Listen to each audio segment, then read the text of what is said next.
2020, I found that I could not even afford a house. Wodemaya, Africa's most influential and charismatic YouTuber. He has risen to prominence by championing African stories through his engaging content and showcases the continent's beauty, potential, and diverse cultures. Say you put your voice in certain companies and vouch for companies' credibilities. And then all of a sudden, the people who watch you get drawn towards those companies and then they get disappointed. How would you feel about it? So there's this particular brand that I went there, they told me they're selling affordable homes, and it's been years. With his infectious enthusiasm and genuine curiosity, Wodemaya has built a massive following and become a vital voice in changing the global narrative about Africa. Maya, at which point did you think, this may not work, let me give up? I'm very honored to have Wodemaya in my studio. Today, we had every reason for this podcast to not happen, but he made it happen.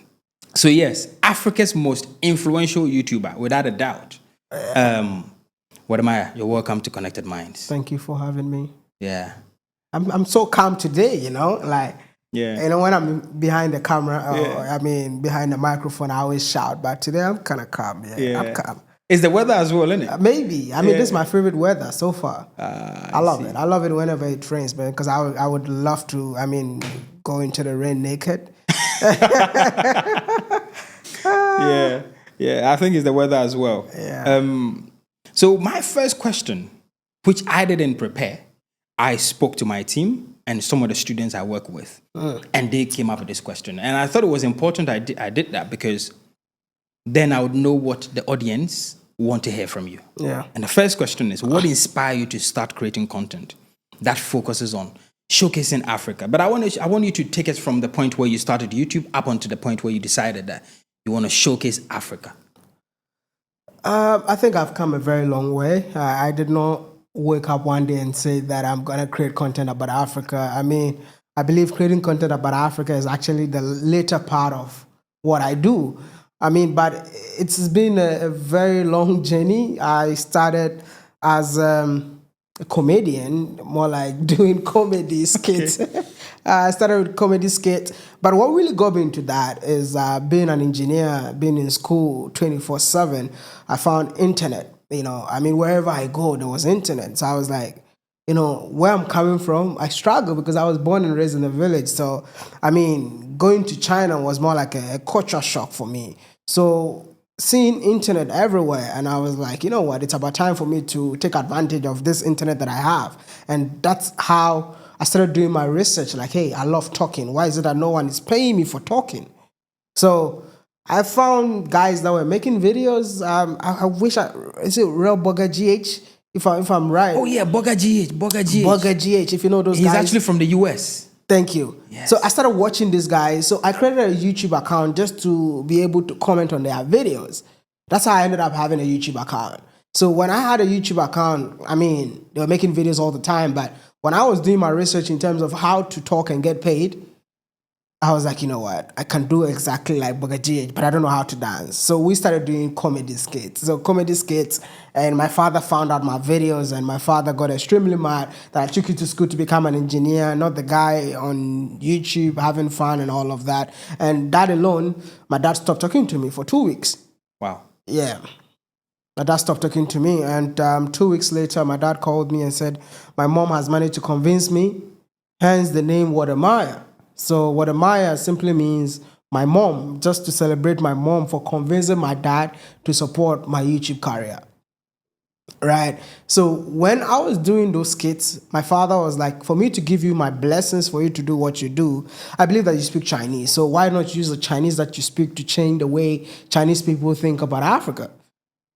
So I stopped doing the comedy skits, and I did my first ever YouTube video of me talking to a Chinese lady, trying to change the misconception they have for the motherland, and hence the viral video. So when I got that viral video, that's when I started making videos about concerns of Africans living in China. So basically, I pick your story, Yep. and then I use it in the form of a YouTube video just to, educate Chinese people, because the kind of misconception that they had about Africans were like, we live on trees. Africans don't wear shoes. So to the extent that you'll be in a taxi and the driver will keep on looking at your food, like, do you feel comfortable?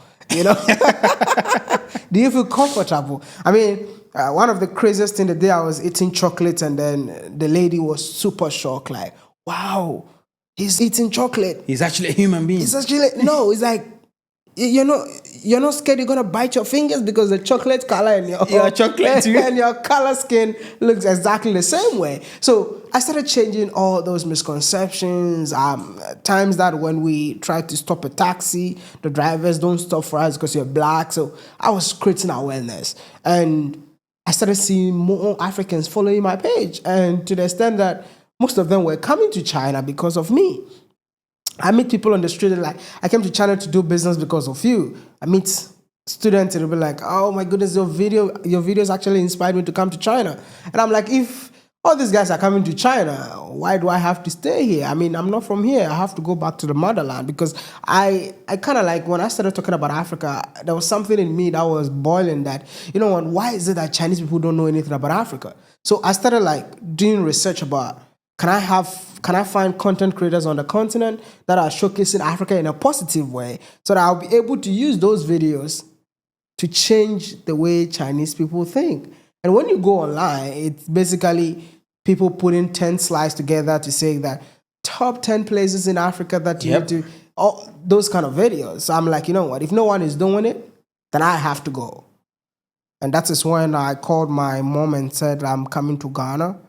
And my mom started crying because she thought somebody had jujued me. So I was like, no, I just feel like somebody need to come up to change this narrative. Hence how I found myself in Ghana. I came to Ghana, nobody really knew what I was doing. They didn't really care about it. And then I left. And I started a whole project in Ethiopia, which is Addis Ababa. And then it continued from Rwanda, and everything changed. I was in Rwanda when a video went viral.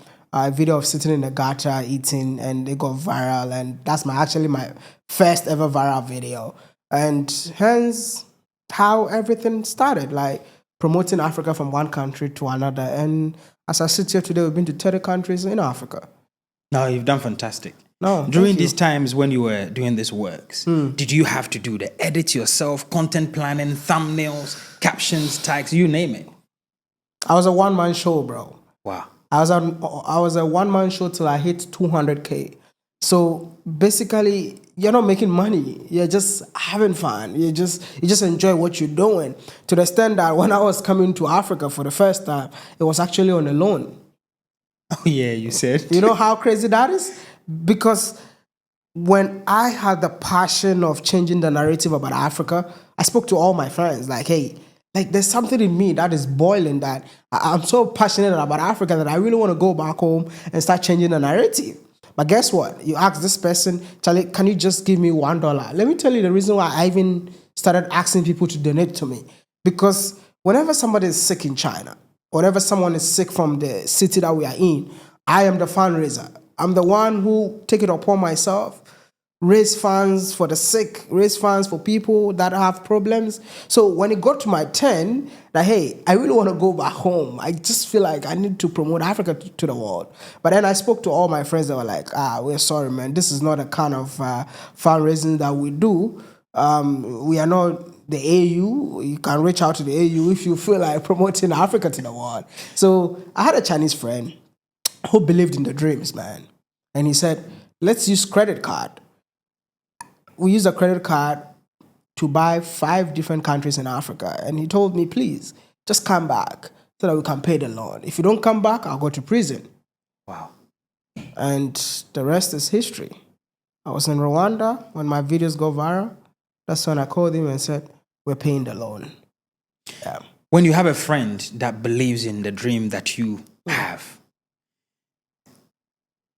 it means that you have to be a certain type of person. You must be built in a certain way for people to recognize that about you, to say that I want to give you a loan to take away and you're going to pay it back. It all boils down to your values. Yes. Integrity. I mean, I've been honest from the very beginning of what I do, and honesty is part of my values. So people that get closer to me, because I knew that guy for 4 years. Listen, I would love to go in depth of this on this podcast, because I feel like I mean, podcast is where I get the chance to express myself. You know, to the extent that the same guy, he saw the foundation. I didn't have camera. My first ever YouTube video was filmed with Samsung S2. A big shout out to my senior brother. He bought me that phone. I have all the records. It's there. You can go and trace it up. Now, that phone, at some point, people were complaining that, hey, we can't hear you whenever you make YouTube videos. So I didn't have sound. Guess what? I bought a microphone and I didn't have a camera. The same guy, the Chinese guy, said, hey, I'm a photographer. So since you have a microphone, just buy an SD card. I'll bring Wow. I'll bring my camera. So that's how I used to film my YouTube videos. This guy will bring the camera, I have my SD card and my microphone. It's there. There are videos that shows that I bought a microphone before buying a camera. Even my first ever YouTube camera was bought by a subscriber, a doctor from the USA. I didn't know him anyway. He's like, hey, I think I believe in your dreams just the same way. He was even an Ethiopian. And then he gave me the money to go and buy the camera. It's there on my YouTube channel. And so for me, it was stages. And I believe that when people see your values, they're willing to invest in you. Let your values lead you wherever you find yourself. And I keep on telling people, if I am your friend and I see that, hey, you're not honest, I would never introduce you to another person because I know the kind of person you are. Do you get it? So for me, all that I've had in life, I mean, apart from God being with me, I think the values that I walk with has been my breakthrough everywhere I go. One thing that I will testify to is though that apart from the fact that you carry very high values, you're a really likable individual. Oh wow! You know, it's not. There's something, isn't it? Now, you've just described how small beginnings look like. Now, for many people, when they are starting, they just want to go big. And that can deter a lot of things from going through. But you've just shown that it is okay to use a small phone to start, but be lovely behind the camera, and those that love it will hail you. Yep. Yeah. I think if you have the gadgets, if you have the money, if you can afford it, please invest in it. Because if I knew this is how YouTube is going to transform my life, I would have used my university money to build a studio. So if you have the money to invest, why not? But if you don't have it, start small. So you can start with a phone. You can start with a small camera that you have. It's the content that matters, not the equipment.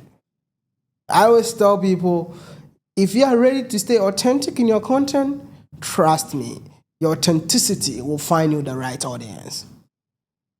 I mean, when I started making videos, everyone is like, who is this guy who dresses like this? You know, I'm not interested in a guy who just wears shorts. I mean, I had people that were complaining in my comment section, but I'm like, hey, this is who I am. And I'm not going to change because you don't like me. Do you understand? Yeah. But now, I have people who likes me for who I am. Yes. That is it. So stay true to yourself and work towards the dreams that you have. Period. You posted your first video out. Did you really think about the title? There was no title on my first video, bro. I mean, oh my goodness. Those videos that we those days, you put your name and then you put featuring because there's another guy in the video, right? So you put Ghana Baby featuring then Tayo. There's a guy in the video called Tayo. So Ghana Baby featuring Tayo. Those are the, the titles that, like, personally, when I was posting my first ever YouTube video, I didn't post it because I want to be on YouTube. I posted it because I was looking for a place to store the video. Right, it was a Dropbox for you. Yeah, it was a Dropbox because, like, being in China, like somebody who, even for us to film that video, we had to get a guy, may his soul rest in perfect peace. We had to get a guy who, when we came to school, it's like he's a filmmaker. But recently, I started watching those videos. I'm like, how did this guy become a filmmaker? To the extent that, like, the way he was filming the video, it takes you 3 months for you to get that far. So 3 months later, he brought us the edited video. And I was like, yo, I don't have the hard drive, I don't have the PC, but we had a TV, Hisense TV that you can easily slot in put in the hard drive, the pen right. drive. Okay. So put a pen drive, and then we copied it onto the PC and then uploaded it. That's it. Wow. And that's how my first YouTube video came online. Wow. You know, fast forward a few years down the line, I'm sure now you calculate everything. Yeah. Now, the way you were thinking about titles before, Yeah. what has changed now? I think I did a whole lot of research in terms of titling, thumbnails, even the content of the video. So what really changed is that there are things that people are searching for. So I always advise content creators, create content that people are searching for. People find value in such content. So what really changed from the beginning for me was when I started doing my own research about how to get my videos out there. Now I went back and I saw that, okay, the titles were totally wrong. So what was the video about? The video was about Chinese people. The video was about African speaking Chinese. Then I went and changed the title. A black man speaks Chinese, something like that. Bro, in a month, that video hit 1 million. This is an old video that has been there for like 2 years. And don't forget that video had 100 views. And with 100 views, I think I watched 99 of them. I watched 99 of them. And anytime like you refresh, you see another view, you get super excited thinking that, oh, there are people watching, but apparently it was your own. It was just you. You refreshing. So at the end of the day, when we changed the title, black people speaks something like that, if I could recall, that I saw the video was just popping up. In a month later, I saw 1 million views. To the extent I became one of the top most searched Chinese video. Wow. That's my YouTube video. But that's just the title made a trick. I have not been a big fan of thumbnails in the past because for me, it was more of telling a story. And when I told the story, I just more like, I just want the story to have a value. I don't want to fake anything. So I was always taking maybe pictures from the videos and I posted. But recently I just found out, no, thumbnails play a major role when it comes to like attraction of a video. And that's why I had to, even now I have to employ somebody. His job is to make sure every video that we post, he create the thumbnails. Yeah. Now, you've had your own experience with the Yeah. titles, Yeah. right? And you've had experience with the thumbnails. Yeah. As a top content creator, Yeah. which one do you think is most important to you on your Both. channel? Okay. Thumbnails and titles. Titles and thumbnails actually draw people to the channel. Because he's going to click on the video because of the title of the video. He's going to click on the video just because of what he saw. So you have to invest. And listen, that's the most difficult part of content creation. You shoot, you edit, but now when the video is online, to get the video to the masses, it's one of the biggest problems because there are a lot of people that are uploading. You're not the only one on that platform. So you have to spend more time optimizing the videos to make sure that it gets to a certain places. It's a lot of work, man. To the extent that people even employ people for that. Yeah. It's a lot of work. Really a lot of work, man. It is. It is. Maya, at which point did you think this may not work? Let me give up. When I quit my job in 2018 that I want to do YouTube full-time, I was making $1,000 in a month that time. But when I quit my job, bro, I dropped back from $1,000 to like $200 a month. And I was like, was this really worth it? Don't forget that I have a long story, man. I was staying in a village. So now I came to a big city. And a big city that I'm in, I have to pay rent. You know, everything was super expensive. And at the end of the day, I mean, I thought like, when I was working, that's how I was getting $1,000. Now that I'm going to spend all my time on it, I should be doubling the, but it actually went down. So I was like, you know what, I have to go back. But then I was like, there's more like a reason to everything, right? So you just keep going. I mean, I was just trying to motivate myself, but deep down, I was like, nah, I just want to drop this. But I never stopped Why didn't you? because it was more like I have dreams that I wanted to fulfill. So money was not like the driving force. Do you understand? So even though I needed money to do what I do, but I had dreams. Like there's something in me that was boiling that, hey, keep going because I want the world to hear about this. So that alone kept me moving. But with the money aspect, I'm like, you want me to go and achieve all these dreams. But at the end of the day, there's no money that is coming in for you to be able to travel. But that alone. And one of the things that really kept me moving is when I step out of my room. I meet people. You know, when you're doing something, people are like, oh, I love your videos. It's so funny. You know, those are not the comment I was getting. But they would say, hey, because of you. That's why I'm doing this. Because of you. And that alone made me realize that, you know what? We can do this in a bigger way to have more impact. And that was the drive to move back to the continent. Because these are people that I was meeting in China. I mean, their first words would be like, because of you. Wow. And I'm like, you know what? We can get more because of you in Africa. And Wow. yeah. Wow. It's been No, crazy. I like that. I like that because every now and then I get messages on Instagram, Yeah. TikTok, with people saying those things. And it lights up my eyes, you know? The impact. Yeah. You see, I always advise content creators, it shouldn't be all about the views. It shouldn't be all about the number of subscriptions that you have, but it should be about the impact that your content makes. See, when you know that your content makes more impact in the society or in the community, believe me or not, money does not matter. The subscription does not matter.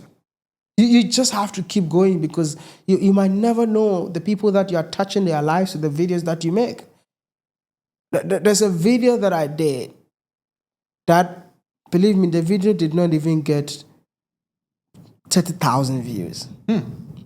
But the number of people that I've met that told me that it's because of this video, that's why they started investing in Africa. Do you believe it? And that video is more like, I said, don't come to Africa to look for a job, but come and create one. Wow. And I didn't even know what I was saying. It was during COVID. It was just me checking my surroundings and seeing that, hey, a lot of people want to come to Africa from the diaspora, coming back here and say that, they want to be paid the same amount of money that they get paid in the West. It won't work that way. So I'm like, hey, don't come here to look for a job, but come and create one. And I met people who came to create business. And at the end of the day, when I meet people like that, it lights me up. And I'm like, you know what? I can't stop what I'm doing. You know, you've interviewed a lot of people. Yeah. Many diasporans. Yeah. Like myself. And a lot of these people you've interviewed, right? Maybe they were married couples, or maybe they started a business in Africa, or there's even recently there's a Nigerian man you interviewed. And when he went there, it was beautiful, landmark, and then things. Basically, you meet people at a point where they are so together, so organized. And then as a creator, you go back to them again, or you hear that what they once had together, or the venture they had, the marriage they had, the cooperation they had, is no longer together. How do you feel? It really breaks my heart sometimes, you know, and the saddest part of it all is that you're the guy championing Africans investing in Africa. And when you go back, especially landmark, seeing things that happens to them, and you be like, you know what, is it even worth it? Right? But I must tell you all that wherever there are challenges, that's where the opportunities are. Life in Africa will not be easy. And I always thought people that invest in Africa, like, don't give up. Africa got its own challenges. It's not like it's not a continent that is already built up.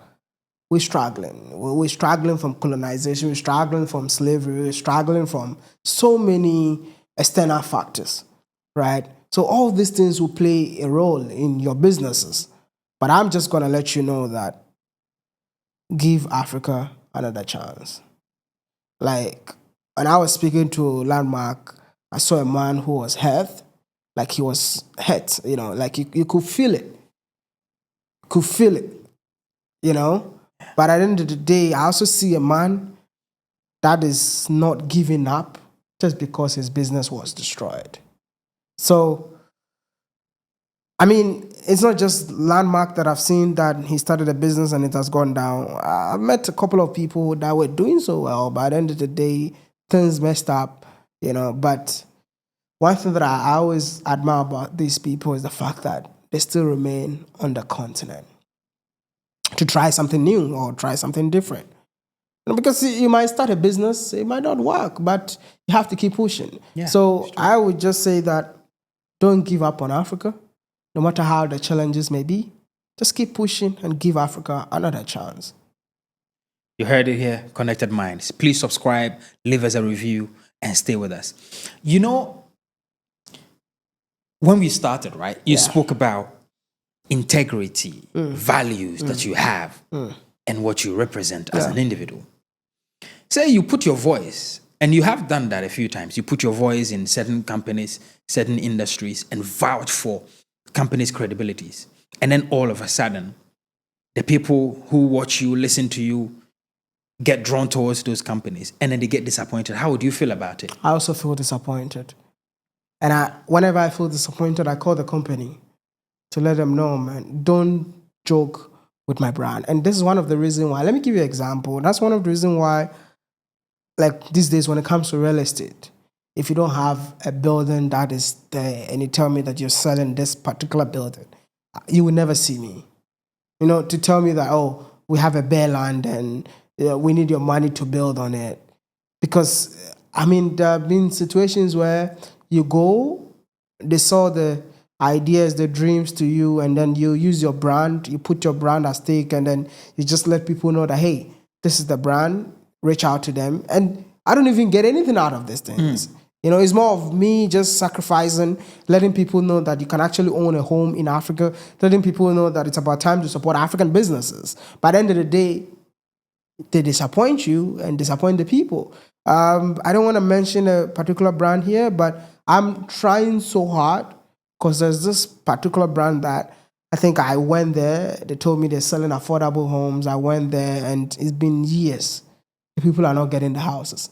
And I even told them, if you're able to provide for these people, whatever you need next time, I'll come and do it for you for free. That's it. But till today, still hasn't been done. Hasn't been done. I think we should all do better, especially Africans on the continent. Because if we do better, it will attract a lot more people to come in. It's hard.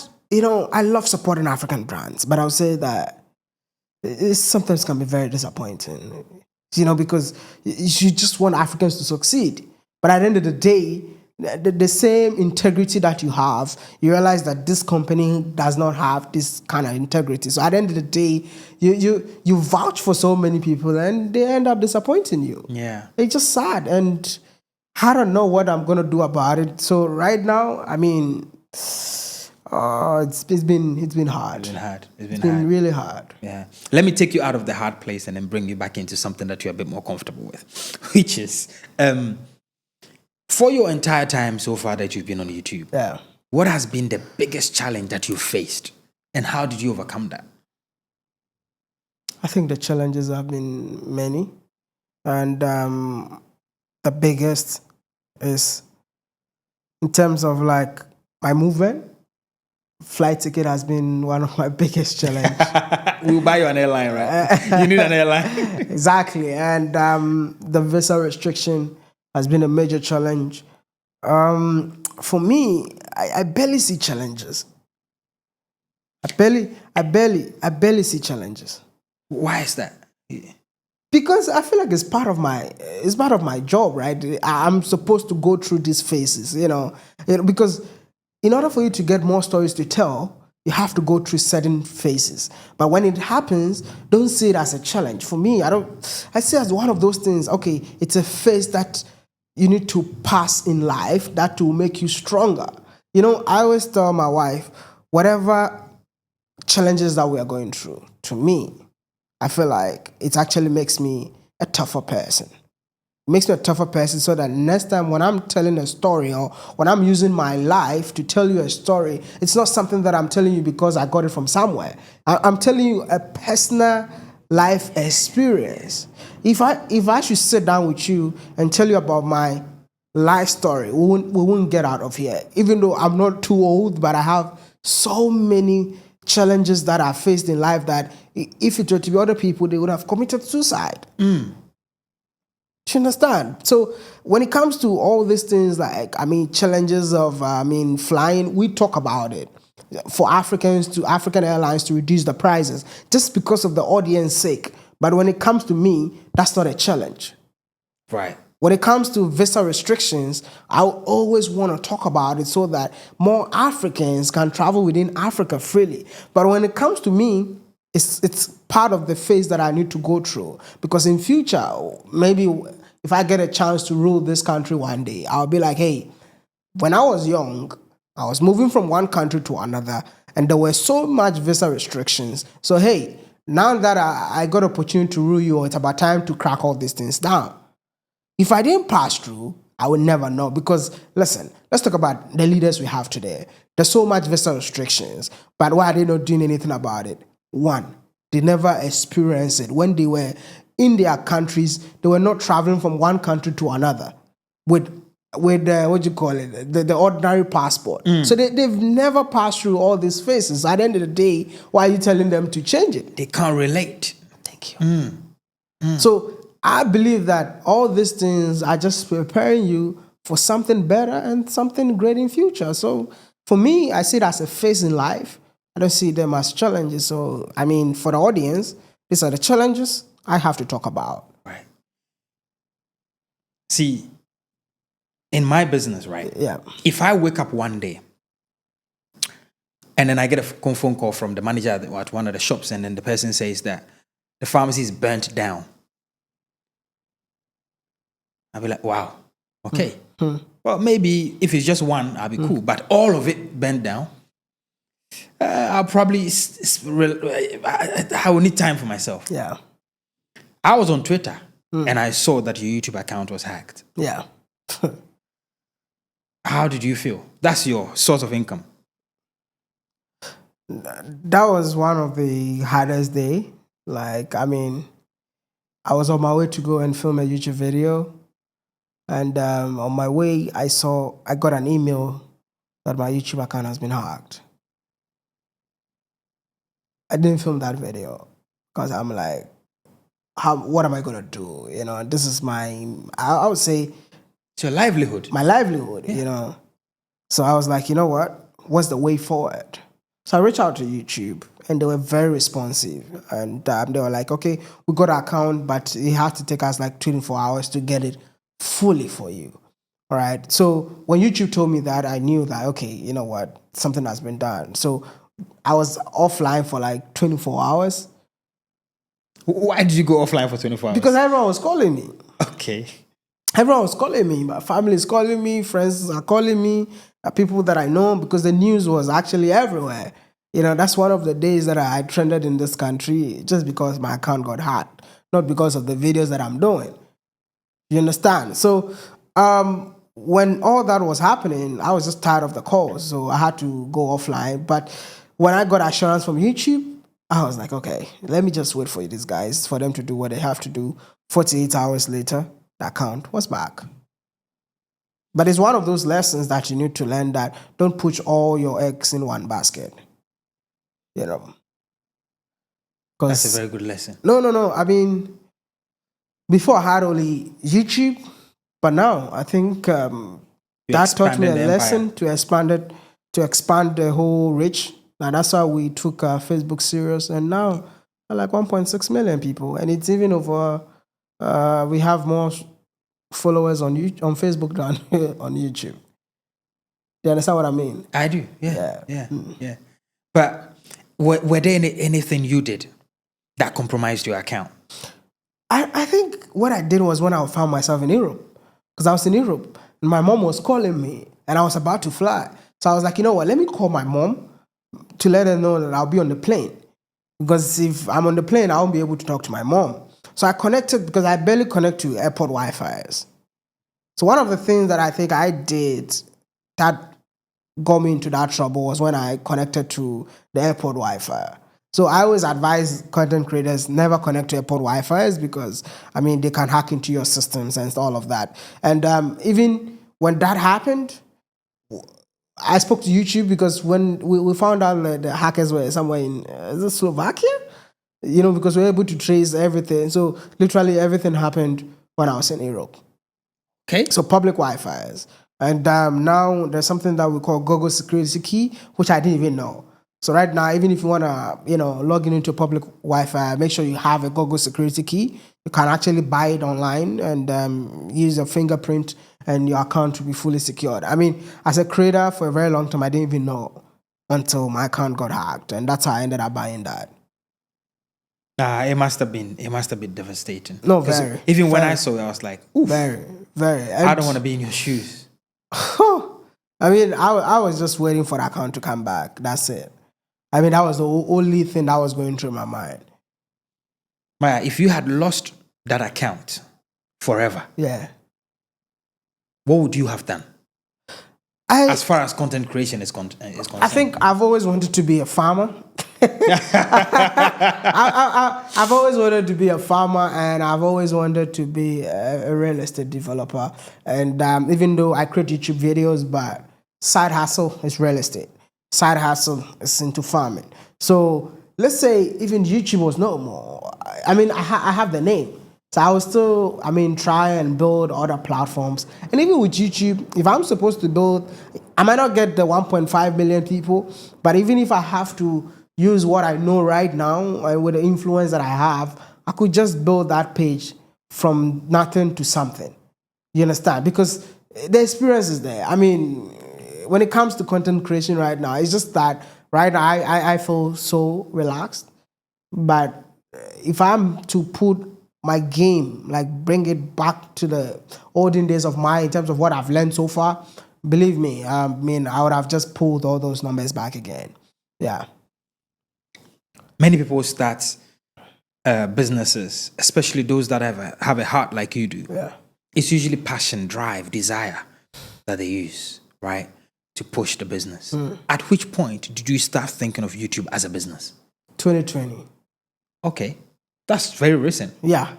I was doing YouTube just because of the passion that I have for the content. Nothing really. I didn't even know how to monetize so many things. I was just having fun, enjoying myself, going out there, speaking. Because for me, it's all about the impact that the content makes, not the money that you make out of the content. So I was constantly out there shooting, you can ask my camera guy that time. Like, for me, it's about the value the content brings on the table. But 2020, I found that I could not even afford a house to live in. I was staying in my mom's house, COVID time.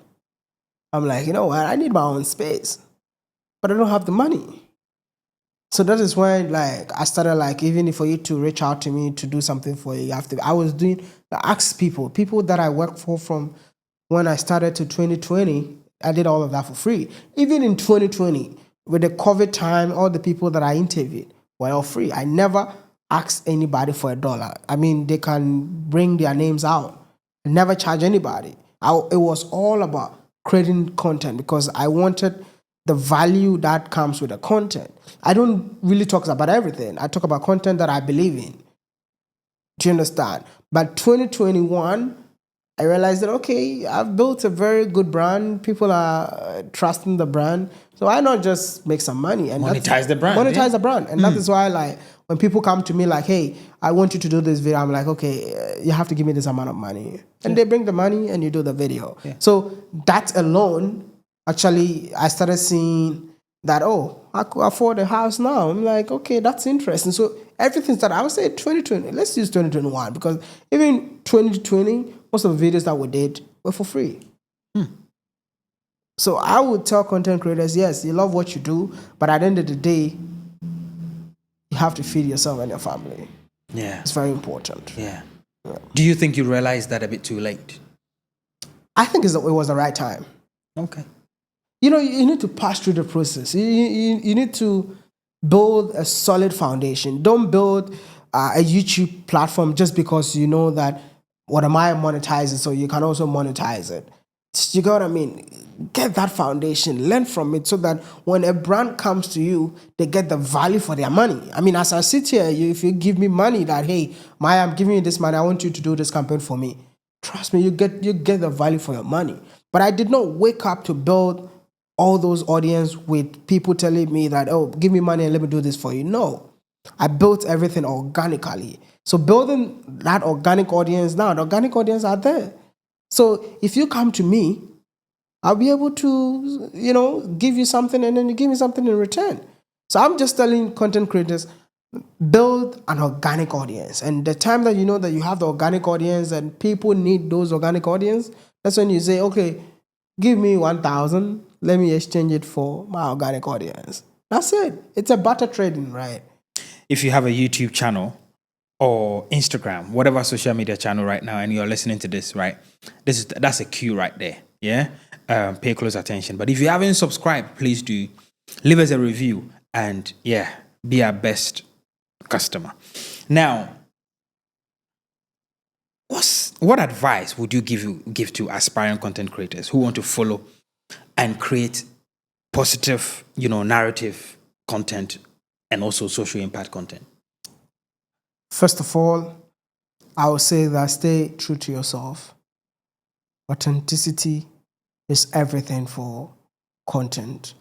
Don't try to be anyone else. And most importantly, try and carve out a niche. There's so many content out there. Don't try to be like Wodemaya. You can be you, and then I might inspire you, but come up with something that is you, that represents you. That's what I always tell you. Like, come up with something that really represents you. That if somebody sees this content, their minds trace back to you and not Wodemaya. Do you get what I mean? Yeah. And from there, all you need to do is to stay consistent. When you find that niche, stay consistent. Because that is the only way to go. Because consistency has been one of the biggest issues for so many content creators. I mean, I've been in this game for like 10 years. How have I been able to stay consistent for 10 years and still get people to watch my videos? I mean, 5 years, people get tired of you. But I've been here for 10 years. And people are still watching my videos.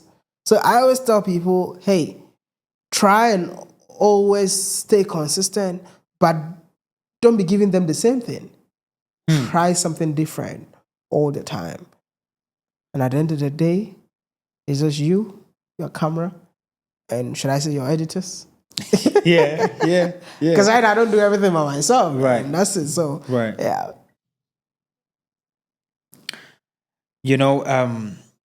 I've got a few questions here. Feel free.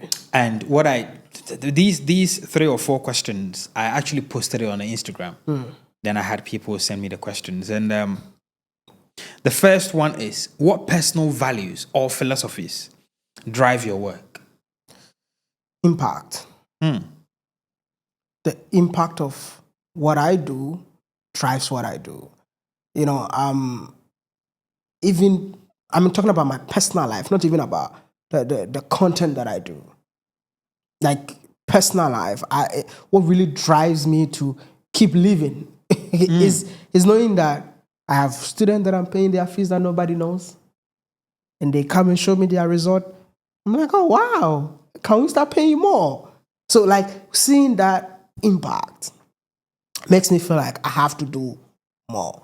And that alone, like I would say, it transpired to the work that I do. Like, you know what? When you create content and you meet somebody and you be like, oh my goodness, what am I? Because of you, I moved to Ghana. That's another impact. So my whole life is about impact. It's not about money. It's about putting smiles on people's faces. And knowing that you put smiles on people's faces, I mean, my wife always tells me, why do you always live your life for others?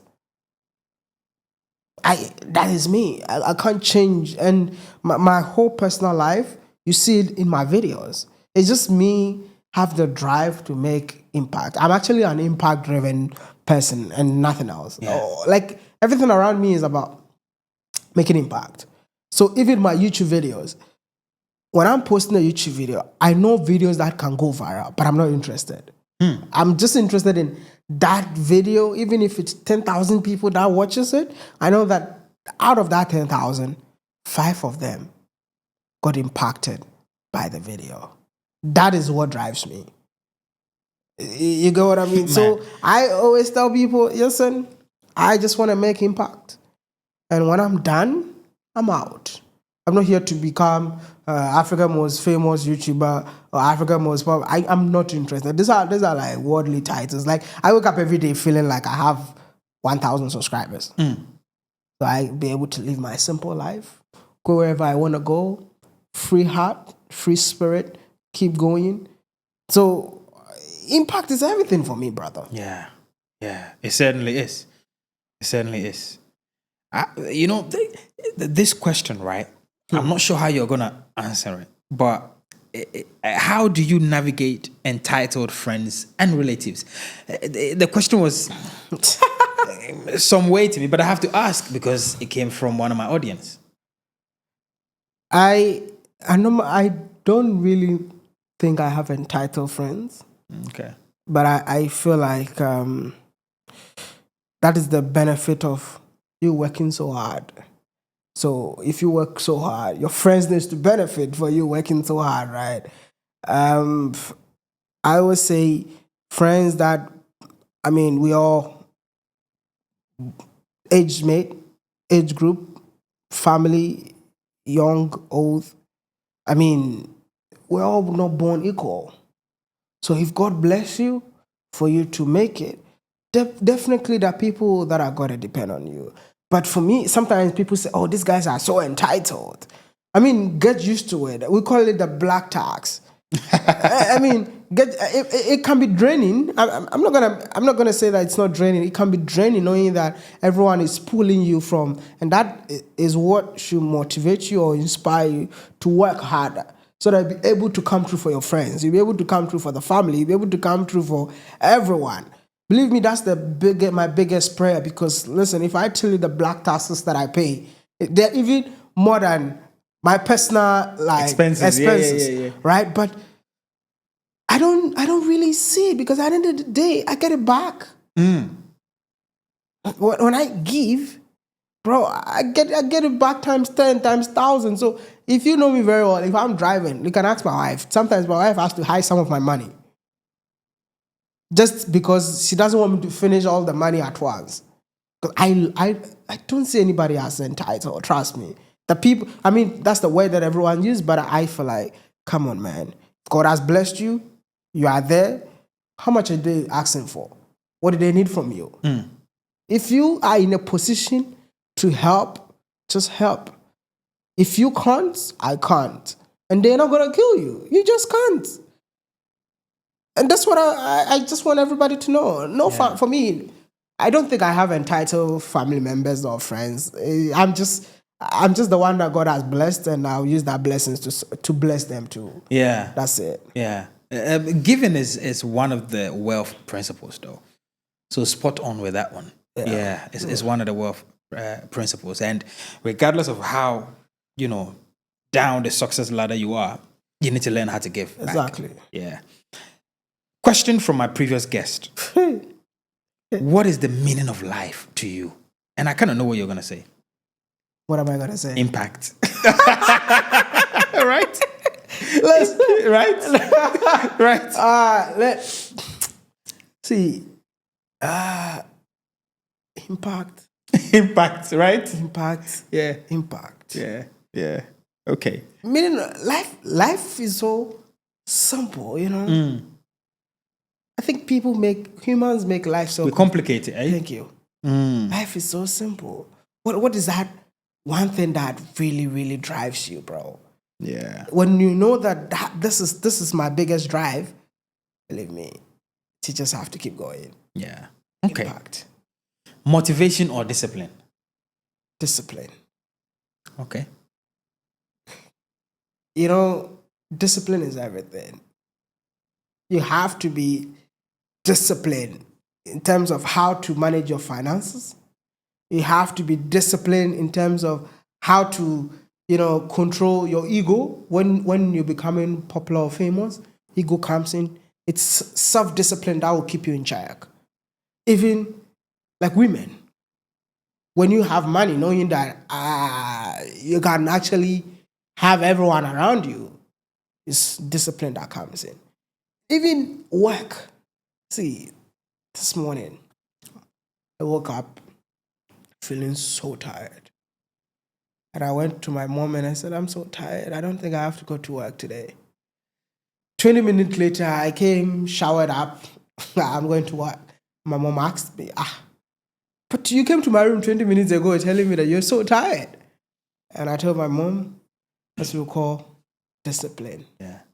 Even though you're tired, you got to discipline yourself to go. What's the last book you read? I don't even know the last book that I read. So if somebody asks me what's the last book, I don't know the title, but it's about Marcus Garvey. Okay. It's a book that I'm still actually, it was a gift from Jamaica. Oh God, it's actually a book that shows you how to live your life as a black man. How a black man needs to. God, I will find a book and I will look for the title. Yeah, send it to me. Maybe I might want to. No, you have to. Yeah, how to live your life as a black man, like how powerful you are as a black man. It was written by Marcus Garvey. So it's the book that I'm actually reading right now. I'm almost halfway through. Okay. But I didn't know about the title, but I'll send it to you. Okay, Yeah. fantastic. What's the best advice you ever received? The best out of all the great people you've met, your parents, your friends. Can I tell you? Your network is your net worth. I mean, you've done great work with that. You've done great work with bro. that. Like, your network is your net worth. And anyone that I meet, I say, invest your time knowing people. You know the people that I used to know before? But I was spending my time, if I meet 3 women, 1 guy, I'll be talking to all the 3 women, forgetting that there's a guy in there who has value. You know, in the way of like, you feel like this is what I can get from this woman, so I need to talk to her.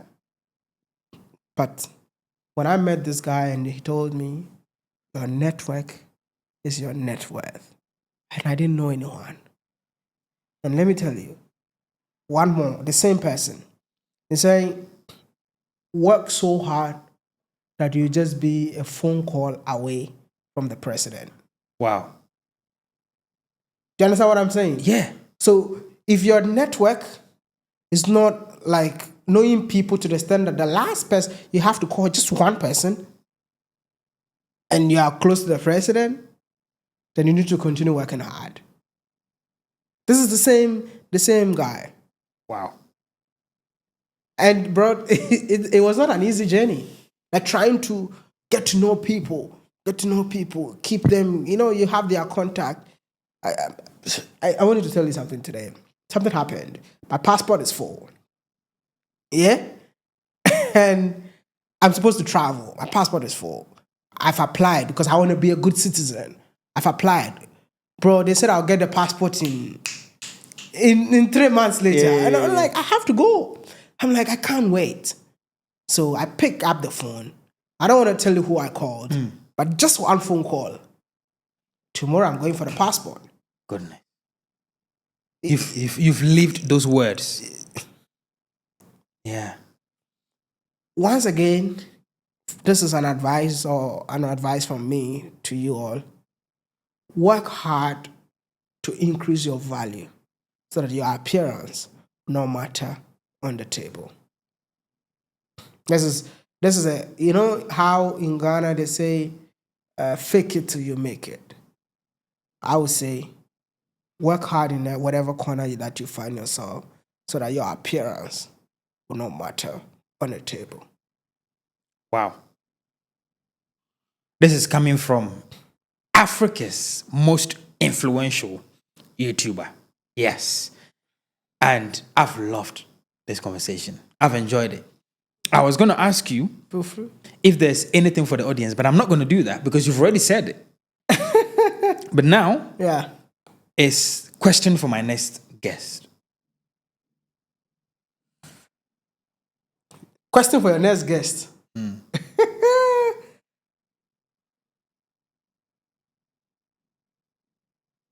What drives him or her to do more of what he does? I mean, what is the drive? You know, what drives him or what drives her to do more of what she does? You know, I'm looking for the first 1,000 people that watched this entire video or listened to this entire conversation to the end and just leave a comment. I'm still going to ask you anything for the audience. Anything for the audience? Yeah. I would just say, believe in your dreams. Don't listen to what people tell you. So far as you have a dream, work towards it. I mean, whenever people try to discourage you in terms of what you know that you have to do, don't listen. I mean, I'm that guy that a lot of people said so many things about, but I never gave up. I kept pushing, and I walked towards my dream, and here we are today. So once again, never give up. Never give up. And you heard it on Connected Minds. And I beg you to stay connected. My name is Derek Abaite.